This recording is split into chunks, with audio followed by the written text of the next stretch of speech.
জানো বন্ধু, যে মানুষটি তোমাকে সত্যিই ভালোবাসবে, শত ব্যস্ততার মধ্যেও তোমার জন্য যত্ন করে এতটুকু সময় ঠিকই তোলা রাখবে। শুধু তাই না, দিনে একটিবার হলেও তোমার খোঁজ সে ঠিকই নেবে। একটা ফোন কল, একটা SMS, একটা রিপ্লাই, বাস আর কি চাই?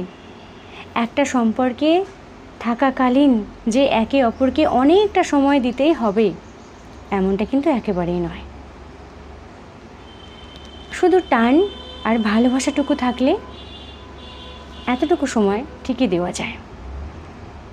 কিন্তু যে মানুষটি তুমি কিছু বলতে গেলেই শুধু এটা বলে, আমার সময় নেই, আমি খুব বিজি, এখন ফোনটা রাখো, পরে কথা বলি।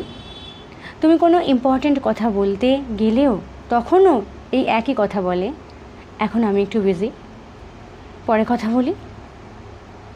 শুধু একটা কথা জেনে নিও, ওই মানুষটার কাছে তোমার কোনো মূল্য নেই। আসলে এই সম্পর্কটারই কোনো মূল্য নেই। সে খুব ভালোভাবে জানে যে সম্পর্কটা থাকলে থাকবে, না থাকলে না থাকবে, তার কাছে কিছুই যায় আসে না।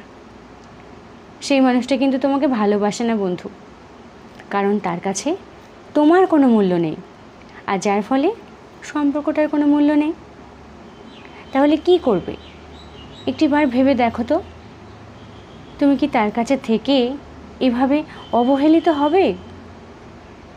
নিজেকে মূল্যহীন করে রাখবে, নাকি তার কাছ থেকে সরে যাওয়াটাই বেটার অপশান হবে? কোনটা একটু ভেবে নিও।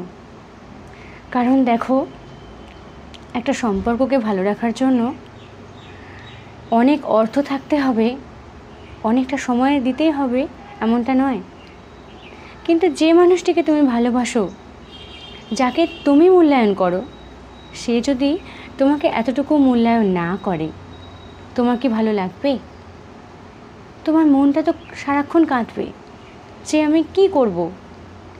ও তো কোনো কথাই বলে না আমার সাথে, ও আমার কাছেই থাকে না, ও আমাকে এতটুকু সময় দেয় না, এতটা দূর কি বাত, বাট এতটুকুও দেয় না। তাহলে ওর সাথে আমি থেকে কি করব? ভালো থাকতে পারবো? নাকি প্রয়োজন হিসেবেই ও আমাকে বারংবার ব্যবহার করবে, আর কিছু বলতে গেলেই বলবে আমি তোমাকে ভালোবাসি, কিন্তু ভালোবাসাটুকু আসলেই নেই। তো এরকম একটা রিলেশনশিপে থাকলে একটু ভেবে নিও তুমি কি করবে, তোমার কি করা উচিত। ভালো না থাকতে পারলে সে সম্পর্কে থেকে লাভ নেই আমি মনে করি, কারণ সুখী হওয়াটা সবথেকে বেশি ইম্পর্ট্যান্ট, অন্য কিছু শো অফ করাটা নয়। চলো, ভালো থাকবে।